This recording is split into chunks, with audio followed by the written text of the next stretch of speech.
붙잡고 순종하며 살게 하여 주옵소서. 예수님의 이름으로 기도하옵나이다. 아멘. 이 시간 하나님께서 우리에게 주시는 말씀은 구약성경 903쪽 시편 139편 1절로 14절까지입니다. 교독하시고 14절은 같이 읽습니다.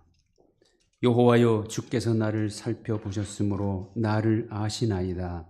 주께서 내가 또 일어섬을 아시고 멀리서도 나의 생각을 밝히 아시오며 나의 모든 길과 내가 눕는 것을 살펴보셨으므로 나의 모든 행위를 익히 아시오니 여호와여, 내 혀의 말을 알지 못하시는 것이 하나도 없으시니이다. 주께서 나의 앞뒤를 둘러싸시고 내게 안수하셨나이다. 이 지식이 내게 너무 기이하니 높아서 내가 능히 미치지 못하나이다. 내가 주의 영을 떠나 어디로 가며 주의 앞에서 어디로 피하리이까? 내가 하늘에 올라갈지라도 거기 계시며 숫소울에 내 자리를 펼지라도 거기 계시니이다. 내가 새벽 날개를 치며 바다 끝에 가서 거주할지라도 거기서도 주의 손이 나를 인도하시며 주의 오른손이 나를 붙드시리이다. 내가 혹시 말하기를 흑암이 반드시 나를 덮고 나를 두른 빛은 밤이 되리라 할지라도 주에게서는 흑암이 숨기지 못하며 밤이 낮과 같이 빛이 있나니 주에게는 흑암과 빛이 같음이니이다. 주께서 내 내장을 지으시며 나의 모태에서 나를 만드셨나이다. 내가 주께 감사하옴은 나를 지으심이 심히 기묘하심이라. 주께서 하시는 일이 기이함을 내 영혼이 잘 아나이다. 아멘. 하나님은 모세에게 당신의 이름이 여호와이시다라는 것을 알려주시지요. 여호와, 그 이름의 뜻은 나는 스스로 있는 자다라는 뜻입니다. 하나님만이 유일하게 스스로 계시는 분이라 하는 것입니다. 이건 뭘 의미하냐면 하나님은 모든 것의 시작이요 근원이시고 결국 하나님은 창조자이시다 하는 겁니다. 이 하나님 이외의 모든 것은 다 스스로 계시는 여호와 하나님에 의하여 만들어진 것들입니다. 천사도 사람도 우주의 세계와 지구에 있는 모든 동식물, 광물까지 전부가 다 스스로 계시는 하나님에 의하여 만들어진 것이죠. 시편 8편에 보면 전체 피조 세계의 위계 질서가 무엇인지 말씀하시죠. 여호와 우리 주여, 주의 이름이 온 땅에 어찌 그리 아름다운지요. 주의 영광이 하늘을 덮었나이다. 주의 손가락으로 만드신 주의 하늘과 주의 베풀어 두신 달과 별들을 내가 보오니 사람이 무엇이기에 주께서 그를 돌보시나이까. 그를 하나님보다 조금 못하게 하시고 영화와 존귀로 관을 씌우셨나이다. 주의 손으로 만드신 것을 다스리게 하시고 만물을 그의 발 아래 두셨으니 곧 모든 소와 양과 들짐승이며 공중의 새와 바다의 물고기와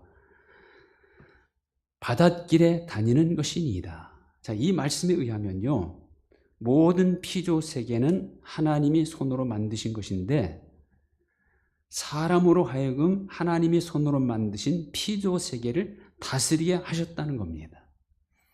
그러나 사람이 아무리 뛰어나고 잘났다 해도 하나님보다는 못하게 만드셨다, 그렇게 말씀하고 있어요. 그래서 사람의 위치는 어디입니까? 위로는 하나님을 섬기고 아래로는 모든 피조 세계를 관리하고 다스리는 것, 이게 바로 사람의 위치예요.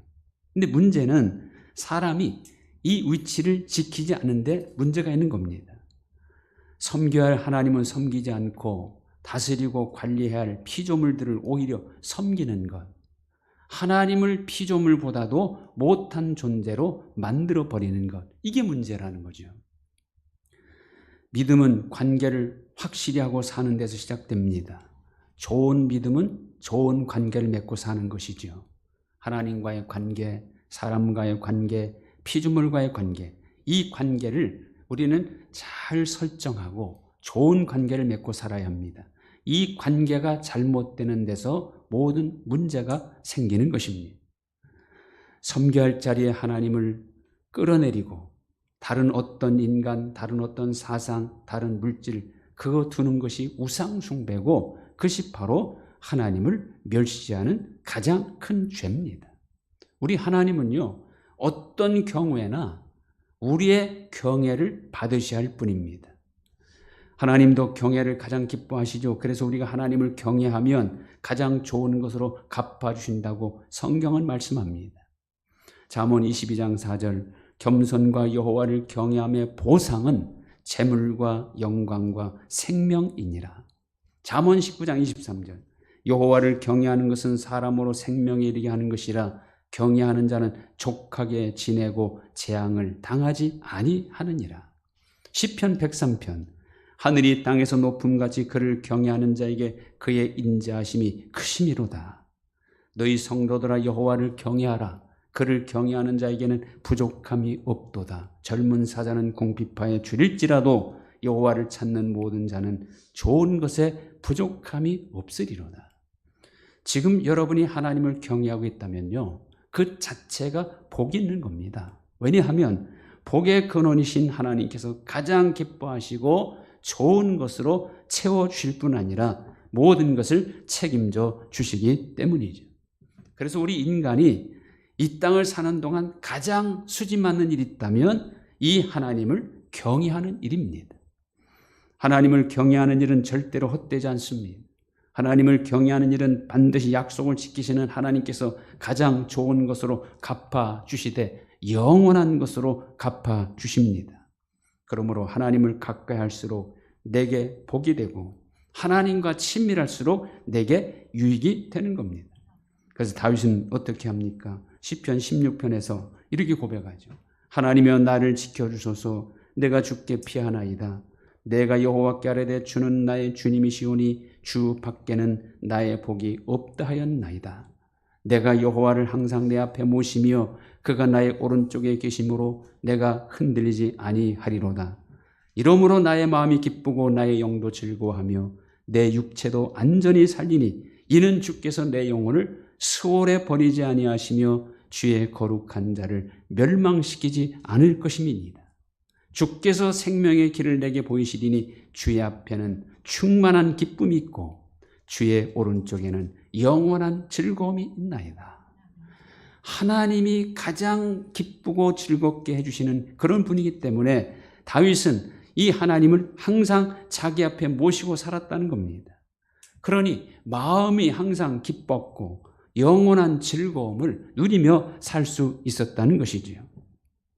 사실 우리는 떠나고 싶어도요, 하나님을 떠날 수 없습니다. 하나님을 떠나서는 절대로 살 수 없는 것이 인간의 숙명이에요. 이건 하나님이 정해놓으신 일입니다. 그런데 자꾸 하나님을 떠나려 하니까 문제가 생기는 거죠. 그래서 인간의 가장 근본적인 문제는 죄 문제인데 이 죄 문제가 어디서 시작됩니까? 하나님을 떠나는 데서 시작이 되는 겁니다. 예수님의 탕자 비유에 나오는 작은 아들, 아버지로부터 먼 나라로 떠났죠. 아버지로부터 멀리 떨어진 작은 아들의 형편은 어떻게 바뀝니까? 당장은 좋은 것 같았어요. 아버지의 간섭도 더 이상 받을 필요 없이 자기가 마음대로 자기가 원하는 대로 다 할 수 있어서 아마 좋았을 겁니다.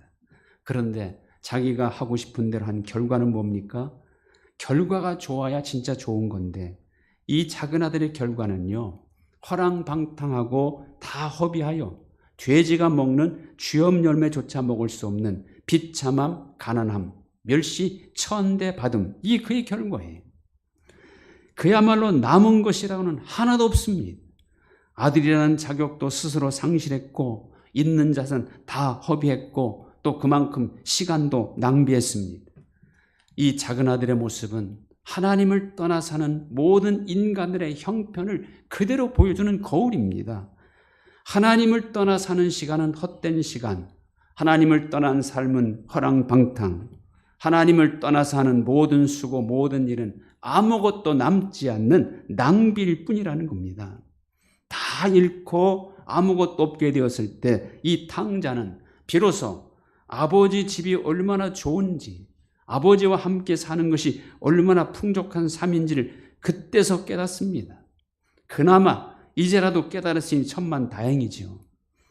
어떤 사람은요, 다 잃고 다 실패하고도 그 깨닫지 못한 사람이 참 많습니다. 그런데요, 깨닫는 것도 중요하지만 더 중요한 것은 깨달았으면 아버지께로 돌아오는 게 더 중요합니다. 이 탕자는 아들의 자격은 스스로 버렸으니 품꾼의 하나라도 써달라고 할 목적으로 아버지 집으로 돌아오지요.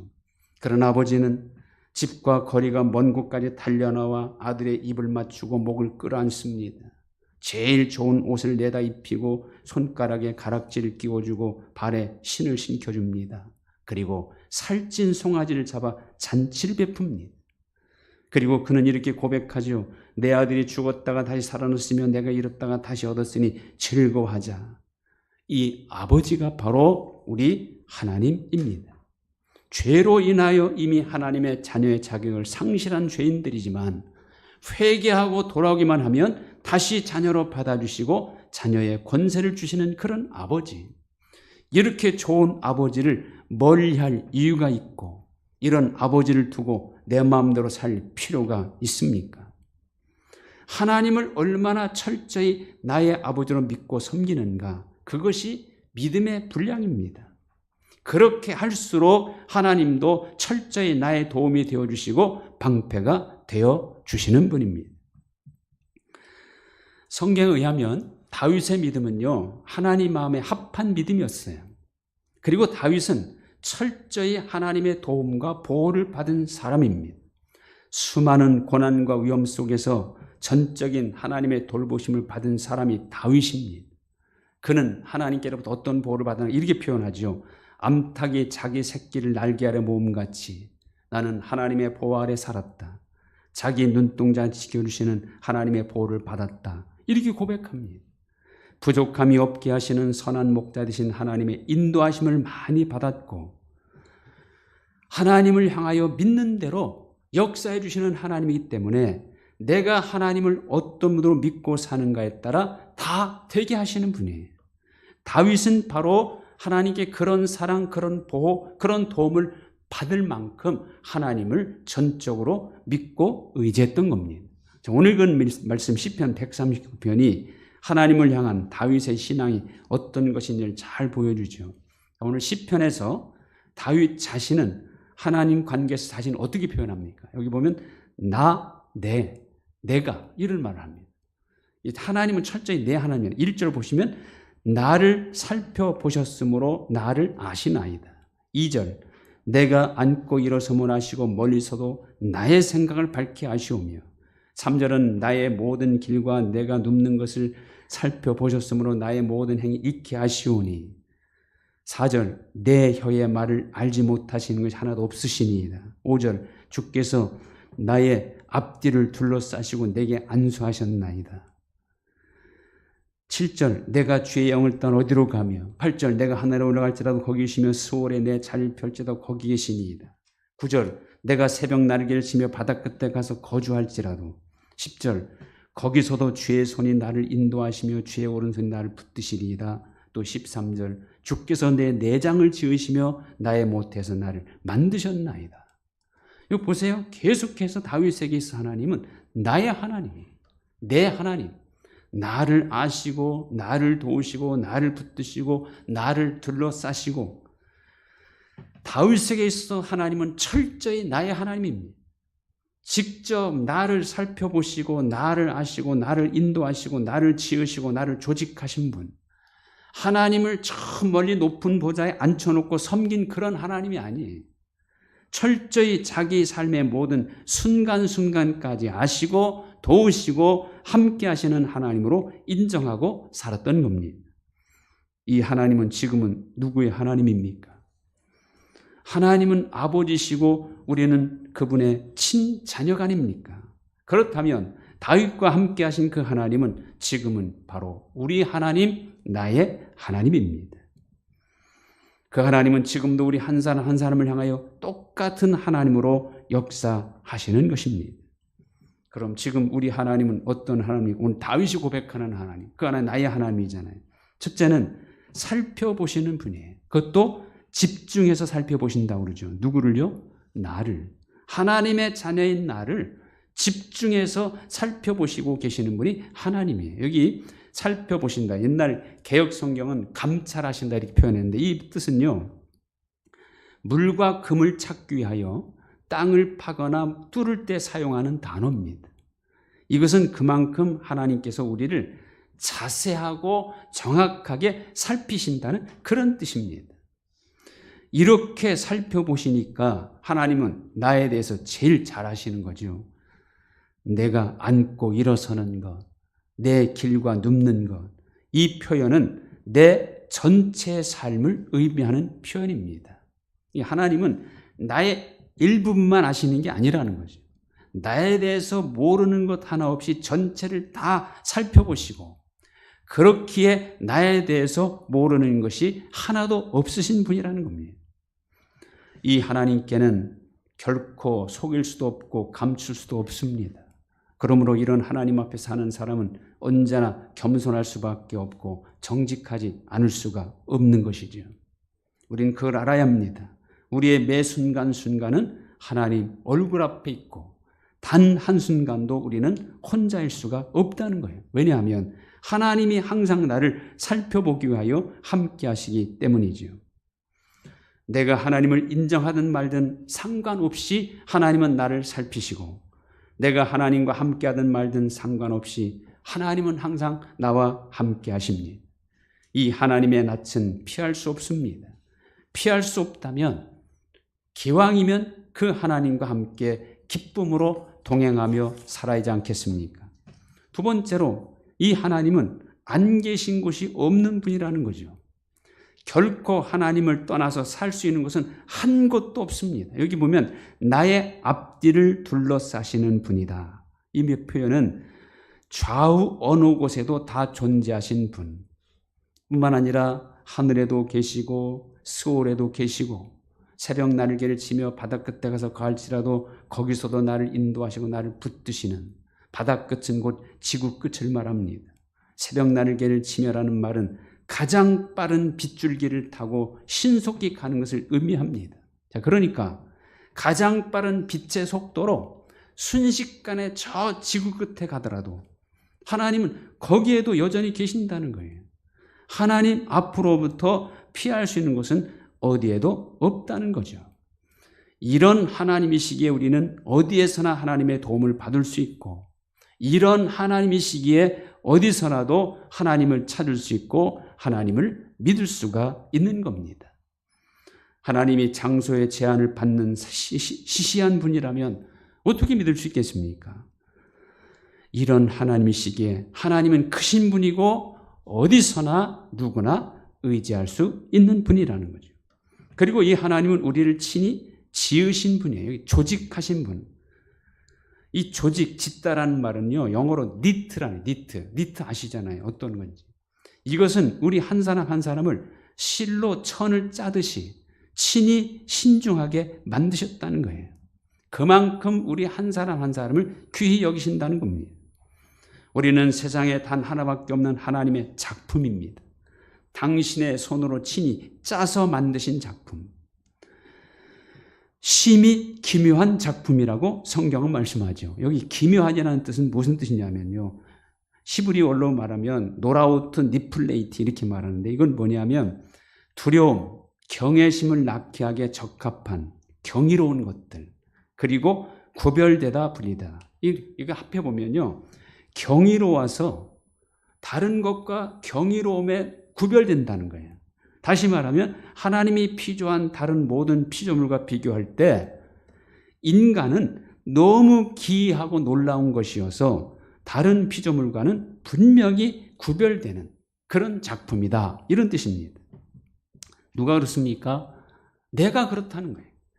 그만큼 우리 한 사람 한 사람은 하나님께 소중한 존재들입니다. 하나님이 친히 최고의 걸작품으로 만들었기에 존귀하고 하나님이 자신보다 더 사랑하는 사람이기에 우리는 또 존귀하고 그리고 하나님이 언제 어디서나 함께 하시기에 우리는 존귀한 사람입니다. 그러므로 이제 우리는 존귀하게 살아야 합니다. 하나님께 존귀한 존재인 것처럼 하나님께 존귀한 하나님의 자녀에 합당하게 살아야 한다 그 말이죠. 더러운 것, 시시한 것, 악한 것들과는 상관없이 살아야 합니다.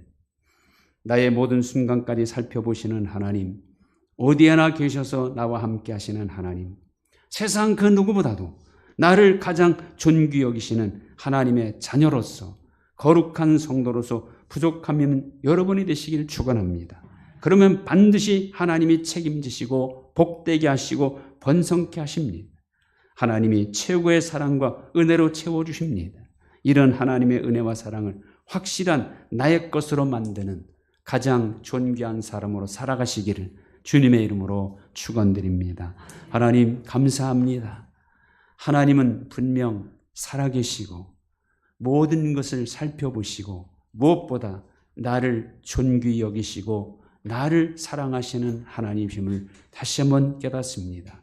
이 하나님께 존귀한 하나님의 자녀로서 합당히 살아갈 수 있게 하여 주시고 다윗이 하나님의 놀라운 은혜와 축복과 도우심을 받은 것처럼 오늘도 역사의 주권자시는 하나님으로부터 똑같은 은혜와 축복받는 저희 모두가 다 되게 하여 주옵소서. 예수님의 이름으로 기도하옵소서.